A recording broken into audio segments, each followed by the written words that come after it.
কৃষিক্ষেত্রে আধুনিক প্রযুক্তির প্রসার ও উৎপাদন বৃদ্ধির লক্ষ্যে উদয়পুরের রাজশ্রী কলাক্ষেত্রে অনুষ্ঠিত হল স্ট্রেস টলারেন্ট ও হার্বিসাইড টলারেন্ট রাইস বিষয়ক এক গুরুত্বপূর্ণ প্রশিক্ষণ ও বীজ বিতরণ কর্মসূচি।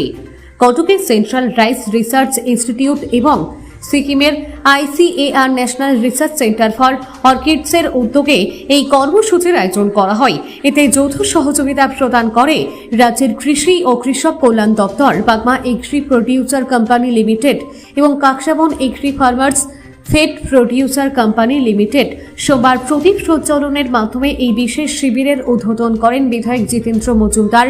অনুষ্ঠানে অন্যান্যদের মধ্যে উপস্থিত ছিলেন গোমতী জেলা পরিষদের সহকারী সভাধিপতি সুজন সেন, ICAR NRCO এর পরিচালক ডক্টর শঙ্কর প্রসাদ দাস, সিনিয়র বিজ্ঞানী doctor Mridul Chakraborty, principal scientist doctor Arup Kumar Mukherjee এবং বাগমা এগ্রি প্রডিউসার কোম্পানির ব্যবস্থাপনা পরিচালক সুদীপ মজুমদার। প্রশিক্ষণ পর্বে বিশেষজ্ঞরা জলবায়ু পরিবর্তনের চ্যালেঞ্জ মোকাবিলায় প্রতিকূলতা সহনশীল ধানের গুরুত্ব, আধুনিক চাষ পদ্ধতি এবং বৈজ্ঞানিক উপায়ে আগাছা নিয়ন্ত্রণ নিয়ে বিস্তারিত আলোচনা করেন।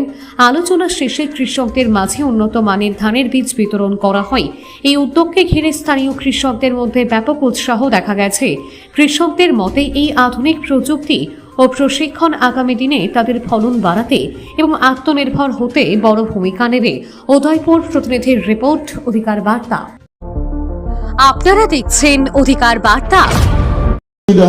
ত্রিপুরার যে কুসুম স্কিমে 15,000 টাকা দিলে 2 স্পিড সাবমার্সিবল পাম্প দেওয়া যাচ্ছে। আমরা যারা এক ফসল করি, আমরা যদি গুরুতে কুসুম স্কিমে এরকম সাবমার্সিবল বলতে পারি, তাহলে আমরা অনেক উপকার হব। আমরা কিষাণ ক্রেডিট কার্ড, ভারত সরকার, রিজার্ভ ব্যাংক, নাবার্ড এখন সব অ্যাপসের মাধ্যমে আপনি ঘরে বসে মোবাইলে, কম্পিউটারে, ল্যাপটপে করতে পারবেন। একটা নতুন অ্যাপস বেরিয়েছে, কৃষিকা অ্যাপ। আপনি গুগলে সার্চ করলে বা প্লে স্টোরে গেলেও পাইতে পারেন। এই কৃষিকা অ্যাপের মধ্যে গিয়ে যদি আমরা এটাতে মানে আমরা নাম, ঠিকানা, কতটুকু জায়গা আছে, কি চাষ করুন, এটা যদি দিয়ে দিই আমরা, তাহলে ওই ব্যাংক আপনারে ফোন করবো। এতদিন ব্যাংকে আমরা গিয়া কাগজপত্র জমা দিয়া দৌড়াদৌড়ি করতে হইতো, এখন এই কৃষিকা অ্যাপের মাধ্যমে আমরা ঘরে বইয়া এই কিষাণ ক্রেডিট কার্ড লোনের সুবিধা নিতে পারবো। এখন ভারত সরকার আরেকটা নতুন অ্যাপ জনসমর্থে একটা অ্যাপ চালু করছে। ওইখানে কৃষিভিত্তিক লোন আপনি অ্যাপ্লাই করতে পারবেন এবং MSME সেক্টরের যে লোন আছে ওইগুলিও অ্যাপ্লাই করতে পারবেন। প্রায় 16টা স্কিম ভারত সরকারের এই অ্যাপের মধ্যে আছে। তো ব্যাংকিং এই পরিষেবা যেটা মানুষের খুব মানে সরকার প্রযুক্তি দিতেছে, টেকনোলজি দিতেছে, আমরা জমি আছে, আমরা লেবার, আমরা নিজেরা পরিশ্রম করি, এর সঙ্গে যদি আমরা পুঁজি বা ক্যাপিটাল পাই, তাহলে আমরা এই ফসলটাকে আমরা আরো ভালো করতে পারবো, আমরা আরো মানে উৎপাদন বাড়াতে পারবো, আমরা আয় বৃদ্ধি করতে পারবো। এই যে সুবিধাটা, এটা যদি নিতে চান, BFCL আমরা ত্রিপুরাতে 58টা ব্লক এরিয়ার মধ্যে মানি ওয়াইজকে রিজার্ভ ব্যাংকের একটা প্রজেক্ট চালাই। আমরা এই প্রজেক্টে ল্যাপটপ থেকে, কম্পিউটার থেকে সমস্ত কিছু আছে, ওয়াইফাই আছে। আপনারা আমাদের প্রত্যেকের যত ব্লক থেকে আইছেন সব জায়গাতেই আমাদের স্টাফ আছে, যোগাযোগ করলে আমরাও হেল্প করে দিতে পারবো এবং ব্যাংকও হেল্প করবো। CSC সেন্টার, BC সেন্টারে যে আপনারা যোগাযোগ করতে পারেন এবং এই পুঁজির যদি দরকার হয় এখান থেকে আপনারা এই সুযোগটা নিতে পারেন। ICAR ত্রিপুরা সেন্টারে 2005 সাল থেকে বিভিন্ন কাজ করছি।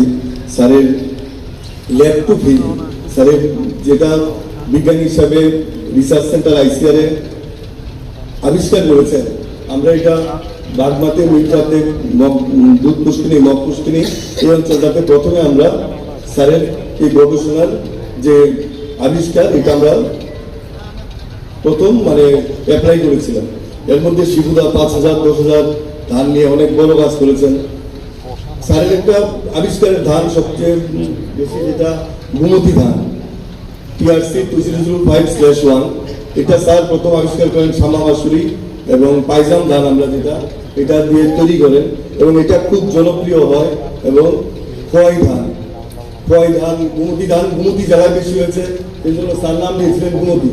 এবং খোয়াই জেলায়, খোয়াই, রামচন্দ্রঘাট, সোনাতলা, ওই জায়গাটায় খোয়াই ধানটা গবেষণার পর প্রথম হয়েছিল, স্যার নাম দিয়েছিলেন খোয়াই। এরকম আরো বিভিন্ন ত্রিপুরা চিকন ধান, ত্রিপুরা নিরূপ ধান, এরকম হাকুচুকু স্যার বললো, এরকম অনেক ধান আবিষ্কার করেছেন, যেটা স্যার আমাদের ত্রিপুরার একটা কি গর্ব, আমরা গর্ববোধ করি যে এরকম একজন কৃতি সন্তান আমাদের মাঝে আছে। আজ উড়িষ্যার সেন্ট্রাল রাইস ইনস্টিটিউট থেকে যারা এসেছেন তাদেরকে এবং ডক্টর এস বিদাস স্যার এবং ডিপার্টমেন্ট সবাই যদি সহযোগিতা না করতো আমাদের এই প্রোগ্রামটা আজকে সম্ভব ছিল না। আমি সবাইকে অনুরোধ করবো জুড়ে আমরা সবাই মিলে একটা আত্মালি দিই যে আমাদের দুটি জেলাকে ত্রিপুরার যে স্টেট প্রোগ্রাম হিসেবে বেছে নেওয়ার জন্য আমাদের কৃষকদেরকে এই সুযোগ দেওয়ার জন্য।